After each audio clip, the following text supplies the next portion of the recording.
about it. Let's bring in Colonel Douglas Macgregor to get some analysis on this. And Colonel, good to see you. Putin says today in this kind of big speech that everyone's talking about that Ukraine has lost 71,000 soldiers during this counteroffensive that achieved nothing. What do you make of that? 71,000 soldiers killed just during the counteroffensive on the Ukrainian side. Do those numbers sound accurate to you? Well, they're certainly plausible because about 4 weeks ago, literally a month ago, we counted over 60,000 dead. And that's based on satellite photography, looking at bodies lying on the ground, looking at cemeteries that are filling up, and also receiving reports from on the ground inside Ukraine about the masses of dead and horribly wounded people. So I think it's plausible. Can I confirm it? I can't. But I would say that the Russians have been far, far closer to the truth when they report casualties than the Ukrainians have. General Mark Milley is saying that this time is running out here. He basically says that we've seen some gains or some good progress here. And he said, I said at the very beginning of this that this was going to be long, slow, hard, high casualty producing. That's exactly what it is. But he thinks that there's confidence. He has a lot of confidence that, Ukraine is going to break through in the next 45 days or so before the bad weather sets in. What do you make of Mark Milley's comments? Well, setting aside whether or not anybody wants to listen to Mark Milley, I haven't heard the truth from that man's mouth for years. He's the ultimate political puppet. And that's, of course, what the current swamp administration in Washington wants, someone who goes along, questions nothing, and supports the status quo. Milley is a fraud, so I would just forget anything he says. The truth of the matter is as follows. The counteroffensive has been a catastrophe. Whether it's 71,000 or 69,000, I don't know. It doesn't make any difference.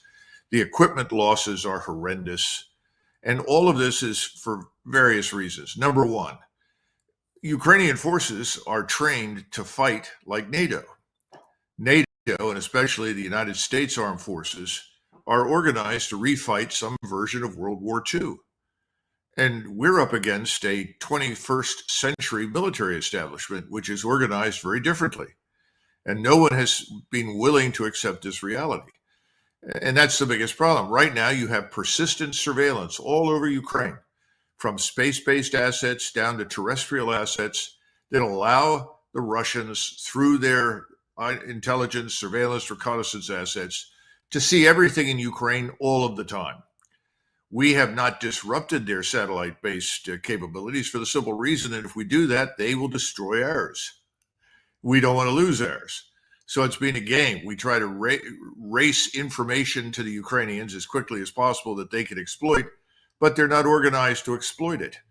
The Russians are simply organized in a way that maximizes the value of their strike assets. Strike assets, artillery, rockets, missiles, drones, you name it. And these are very plentiful on the Russian side. The Russians have always appreciated the criticality of maintaining large quantities of strike weapons. They've got them in practically limitless numbers. You link those to all of these overhead surveillance capabilities, and then you have an automatic warfare capability. Something moves towards your lines, something seems to be threatening. A group of Ukrainians assemble. They bring in additional equipment. It's all detected, it's targeted, and then at a time and a place that is convenient for the Russians, they are destroyed. We failed to come to terms with this reality. People say, well, this is starting to look like World War I. Well, it's much worse than World War I. In World War I, people still didn't know what was happening behind the other person's trench line. Today, the Russians know exactly what's going on in Ukraine. And they've decided to simply sit and let the Ukrainians impale themselves. The question is, how much longer do they sit? And I can tell you there are large numbers of senior officers in Moscow, senior Russian officers, and a lot of Russian political leaders who are extremely uncomfortable with Putin's determination to, for the moment, wait. Putin is being very deliberate and very cautious. People have had it in Moscow. They say, come on, President Putin, it's time to end this thing. Crush these people, get it over with. And their point is very simple. If they don't do that, their concern is that we will be tempted to do something stupid, like intervene in Western Ukraine, or simply give the Ukrainians more capability, which is, of course, what we're doing. Now, it's not going to change anything. It's not going to change the direction of the war. But the point is, if you do nothing for as long as the Russians have, in other words, simply sit behind your defenses, annihilate your enemy, as attractive as that is, people begin to wonder, well, I guess the Russians can't attack. What's wrong with them? Why don't they attack? Well, it's a deliberate decision by President Putin. He does not want a war with us. And he's afraid that if he rapidly advances on Kiev, closes the gap between his forces and the Dnieper River, that we will interpret that as threatening and suddenly intervene. I think he's wrong. I think our opportunity to intervene is over. And I think behind the scenes, the American military establishment and the other military establishments in NATO know they cannot defeat this capability which the Russians have perfected. We're still organized for a form of warfare that is anachronistic. It's called World War II. You write a new piece in the American Conservative, a new opinion piece out called War, Money, and America's Future, Why the Uniparty Risking a War We're so ill-prepared to fight. Why is the Uniparty risking a war we're so ill-prepared to fight? And what is the NATO-U.S. strategy then? If we're bleeding Europe to death, crushing them under sanctions by trying to place these sanctions against Russia. Europe is being crushed. The United States is being crushed. We could hit double-digit interest rates on the real estate front of the United States, wages continuing to decline, and unemployment continuing to go up on the United States side. So what is Washington's proxy war endgame here? Is it to just sit and continue to funnel money and weapons into this war zone in perpetuity? Or do they actually have an end game? Well, remember that the original purpose of this entire operation was to bleed Russia to death. No, right. It was to harm their economy, wear them out, exhaust their resources. Well, that was absurd. And the opposite has happened. Our resources are being exhausted.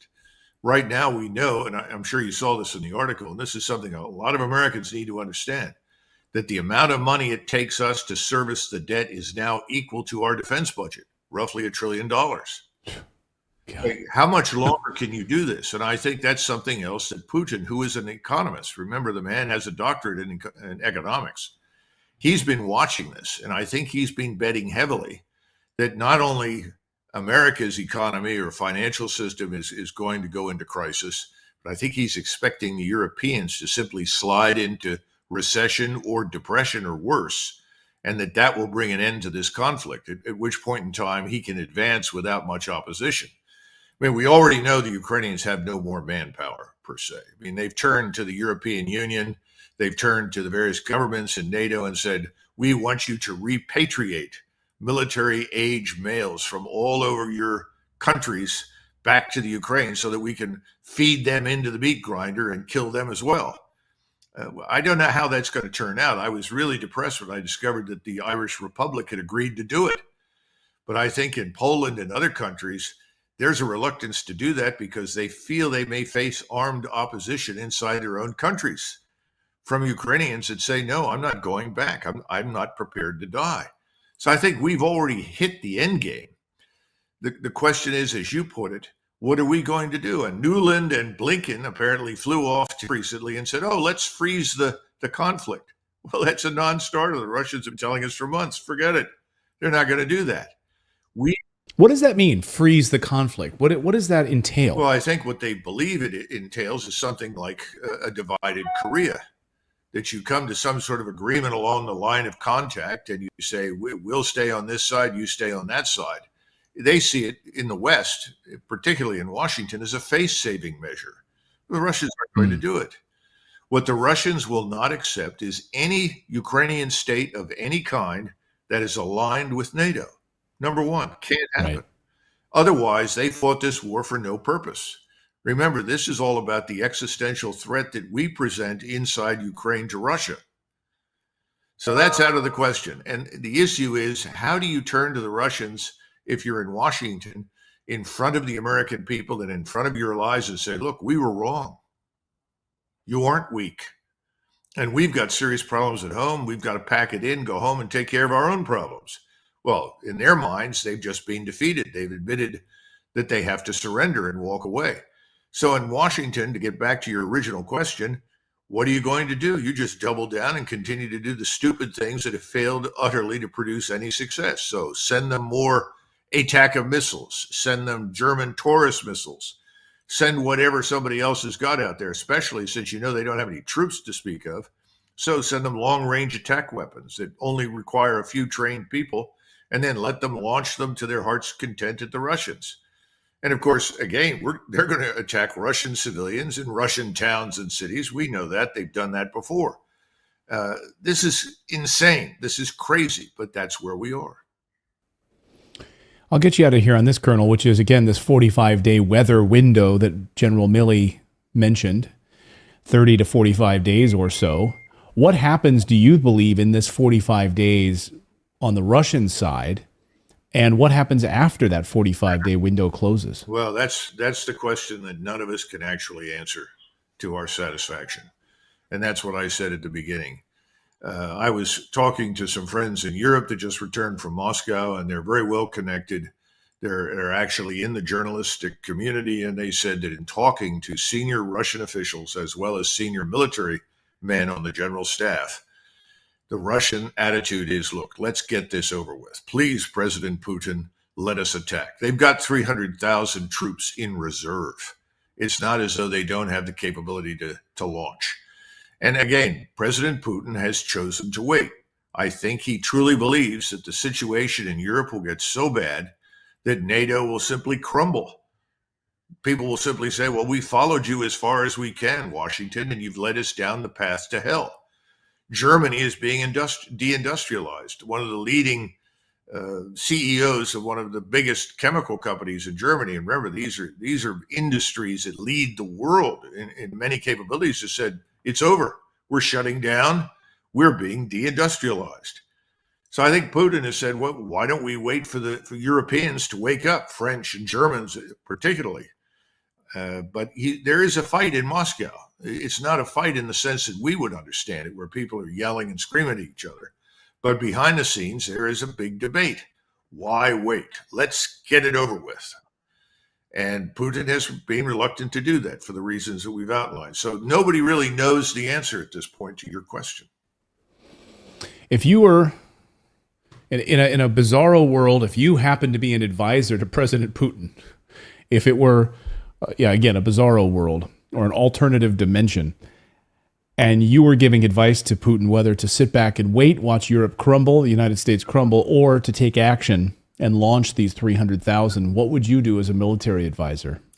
Well, a lot of people ask me that question. I don't care to go to jail as a traitor to the American people. So I'm not going to advise President Putin, plus the fact he's done pretty well. I mean, the Russian casualties have been very low. His force is in excellent shape. He's coming out of this smelling like a rose.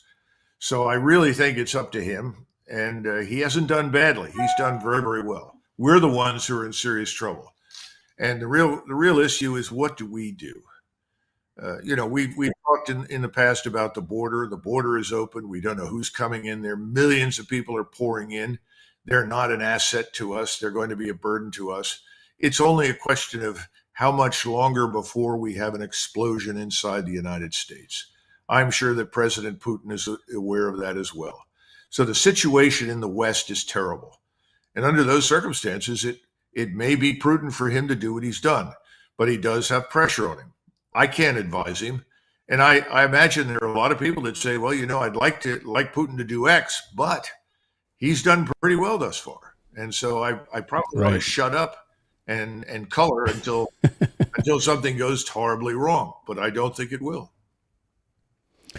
I said I was going to get you out of here on that last question, but I will on this one. You see Europe now getting letters from the Ukrainian government or people in different European countries now, as you mentioned, parts of Ireland, of course. We've seen this, I think, now in Italy, and there's other countries that, of course, are also stepping up, saying they're going to repatriate these Ukrainians who have sought refuge there, send them back to the meat grinder.